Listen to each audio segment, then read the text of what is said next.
Special thanks to Affordable Prestige Cars, of course, for providing the Jag SV8 that I'm driving in this video. Of course, if you are familiar with the channel, you'll be familiar with them.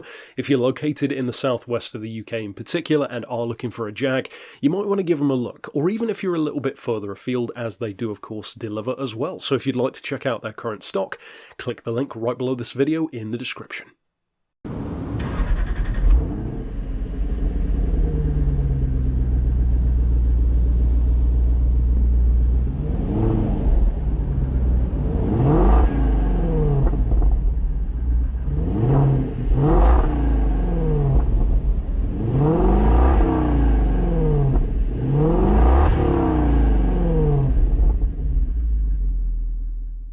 Back in 2020, when I first drove the Jag XFR, I enjoyed it so much and it was such a pleasant surprise that I actually ended up giving it my Car of the Year award that year. And it beat out some very impressive competition. And I actually say to people occasionally that the XFR is probably the best car I'll never own. And the only reason why I've never actually bought one is because it's just a little bit too visually understated for me. If that's too understated, then this is under the ground, because this is a complete visual sleeper, and that was the point. See, this, the XF SV8, actually predates the XFR, and what was my dream version, the XFR-S, in that crazy French racing blue with the big spoiler, a car which was totally different when I drove it to what I expected it to be, and of course that review is also here on the channel. But this one is literally the opposite end of the spectrum to the RS in every way. In terms of performance, in terms of cornering, in terms of pricing, certainly, in terms of visuals, it is the polar opposite of the RS. And it means that between those three models, you've pretty much got something for everyone. You've got the SV8, which is super understated. You've got the R, which is middle of the road, best of both worlds. And then you've got the RS, which is super extreme, but you're paying a lot more for it. Now, the interesting thing about the SV8 is this is a car which I think, in a similar way to my thoughts on the newest shape XJR, is kind of undone by its own marketing. See, the XJR, as I said in that video, really isn't one. It's an XFR-S, they just don't call it that. This is not an SV8, whatever that would mean to most people. This is actually an XFR. Jaguar just never called it that because they hadn't made an XFR yet. Because if you consider the XFR, RS or otherwise, they all have 5-litre engines, shared of course with the XKR. It's a great engine. They have their issues, timing chain related, etc., but 503 horsepower, very strong performance, lovely sound.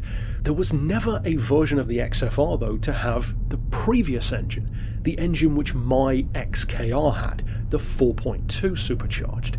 Except there is. It's this car. They just don't call it an XFR, they call it the SV8, because that is exactly what you're looking at. This is an XKR engined XF with a totally understated look, but an AJ34 supercharged V8 underneath. 4.2 litre, 420 horsepower, 413 pound-feet of torque, and the performance is not that far off what the XKR can do. The XKR, such as the one that I had, is rated at about 4.9 seconds to 60, which for its time was good enough. This is rated at about 5.1 to 5.4, depending on who you ask. That is not far off for what is a car that has 2 extra doors, 3 extra seats, more loading space, and is bigger and heavier overall. That's pretty impressive, in fact. And if you were to bypass the speed limiter of 155, you could probably get it up around 170 miles an hour quite easily with that kind of power. And of course, being that engine, it sounds fantastic as well, and if you do something like I did with mine, a muffler delete or even a full straight pipe, you'd have an incredible sounding machine, that's for sure. Plus the 4.2s, at least generally speaking, tend to be more reliable than the 5-litre and certainly simpler to work on. They tend to have more so cooling related issues, mostly from what I've seen and heard from other owners, but this does share a couple of downsides with the XKR, and these are very common downsides, not just with those, but most performance cars, especially ones with bigger engines from this kind of time period. The first one is road tax. Here in the UK it's the highest category, just like an XKR would be, and of course the fuel economy, being the exact same engine but in a bigger, bulkier car, is not going to be that great. This is no 2.2 diesel XF, that's for sure. You can get about 30 to the gallon, maybe even a little bit higher on the motorway. Average is more like the low to mid 20s though. From practice, I used my XKR as a daily and I averaged 23 out of it. which was never too much of an issue, to be honest, because a lot of the cars that I've had have been in that kind of region, be it a W12 Bentley, anything down to a V8 Maserati. They all seem to hover around that kind of low 20s region, so it's pretty much what I'm used to. For some people that might be a deal breaker in more of an executive luxury saloon, but that's a case-by-case basis from person to person. What then about how it actually feels to drive? How does it compare to an R, to an RS? This actually feels more like a muscle car than both of the others. Not that it's faster than them, it certainly isn't, and it's a lot less powerful, but it feels much more like what you'd expect a big, powerful Jag, in the Clarkson sense of a Jag, to feel like. It's not rabid, it's not over the top, it's not extreme, it's lazy. And just like the XKR with that 4.2, that's one of the reasons why I love it. The engine never feels like it's working that hard. In fact, it never feels like it's even breaking a sweat. And you'll see a couple of occasions in this video where I gave it the beans, not even foot to the floor, but most of the way, and it hurtles up to 60, 70 miles an hour, no issue at all. So you can certainly believe that 5-second 0 to 60 time. So if you're looking for performance, and crucially, if you're looking for it in an understated, completely sleeper package that looks almost identical to some regular diesel XF, then absolutely this is the car for you. It's the most understated performance XF there is. But in terms of its driving manners, if you're going into this wanting the kind of slip-slidey, aggressive cornering of an XFR, or if you want it to be this super sharp, precise, high-performance, honed weapon that is the RS, you don't get any of that, because this is not that level of car. There is, after all, a reason why it's not called an R. They could have named this an XFR, but they didn't. They chose to give it a different name, and even though I do kind of consider this to be an XFR, just with a 4.2, I get why they didn't do it. It does give you the advantage of not having as much value on the used market, which means you can get a bargain, but in terms of even how it drives, it is different. It feels like it swings more to the luxury long-distance end of the Jag spectrum and pendulum, rather than the extreme performance or cornering end.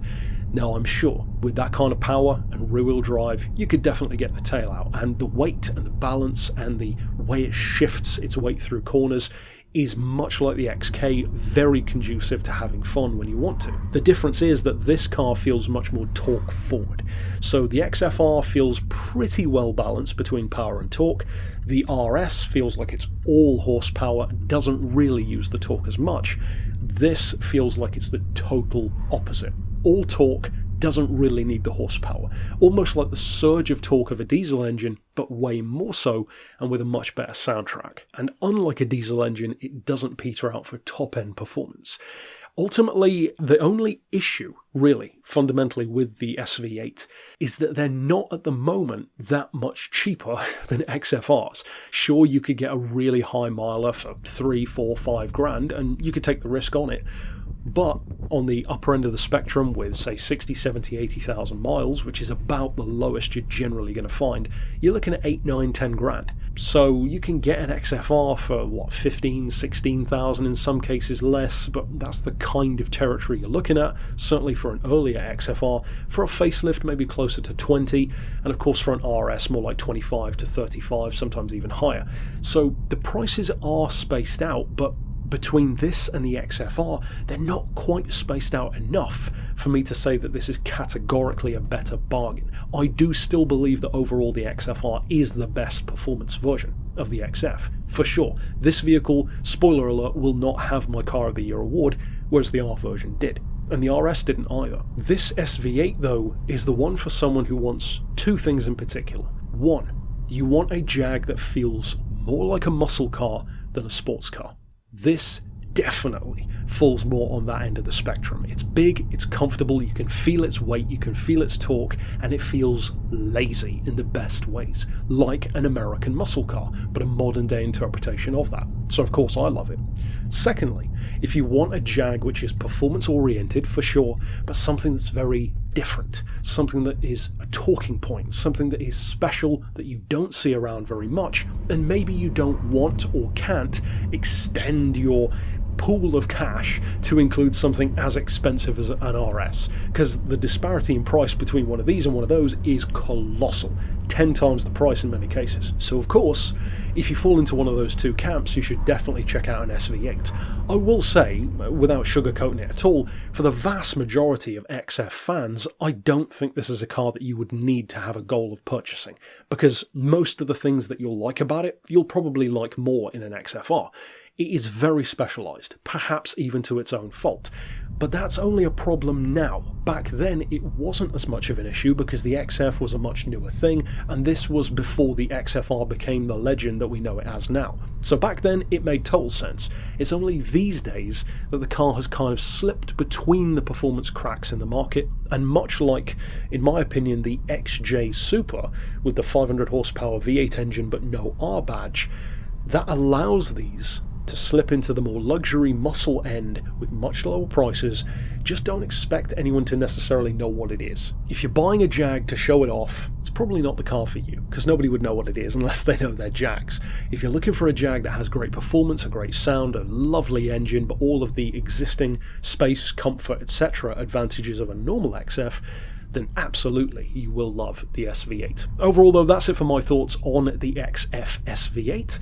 If you are new to the channel and you haven't checked out my reviews for the R and the RS, I would definitely recommend doing so, because they are both excellent cars, and I do love how different all three of these feel. And even if you compare this to my XKR with the exact same engine, they feel entirely different as well. So give me your thoughts down below if you are an owner or were an owner of an SV8. If you've driven one, did you like it, not like it? And of course, in addition to the points that I mentioned about cooling, timing chains on the 5-litre models, etc., of course, drop down below any issues that you've personally found or know of that XFs are prone to that people should know about. But ultimately, that's it for my thoughts. Of course, stick around on the channel for more Beards and Cars reviews, and for now, as always, thanks for watching.